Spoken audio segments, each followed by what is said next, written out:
Let's first look at obstacle turbulence. When the wind blows over an obstacle unevenly and discontinuously, turbulence forms.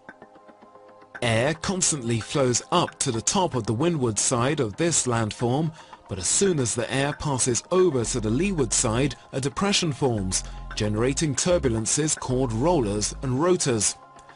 There may also be areas of the windward side where turbulence occurs. For instance, if the windward side is hilly or irregular, turbulence will form in the immediate vicinity of the obstacle.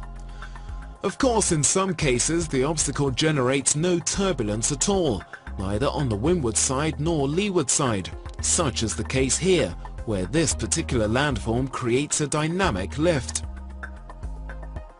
Similarly, the airflow on the leeward side of obstacles such as a hedge of trees or a house can also be turbulent.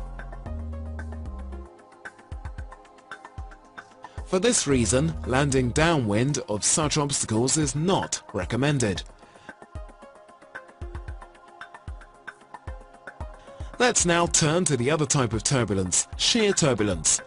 Shear turbulence occurs where two air masses move against one another.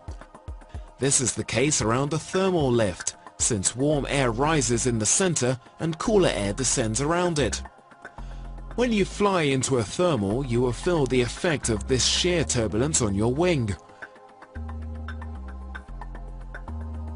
Another example of shear turbulence you're likely to encounter when flying is the case of two superimposed air layers that are moving in opposite directions. Shear turbulence is present along the border separating the two layers. When a fluid such as wind passes through a narrow or restricted passage along its trajectory, its speed increases. This is known as the Venturi effect. Let's use the example of wind blowing over a hill. At point A, the lower and upper winds are traveling at the same speed. At point B, the lower we descend into the air mass, the faster the wind speed is. Notice that the winds closest to the hill are the fastest.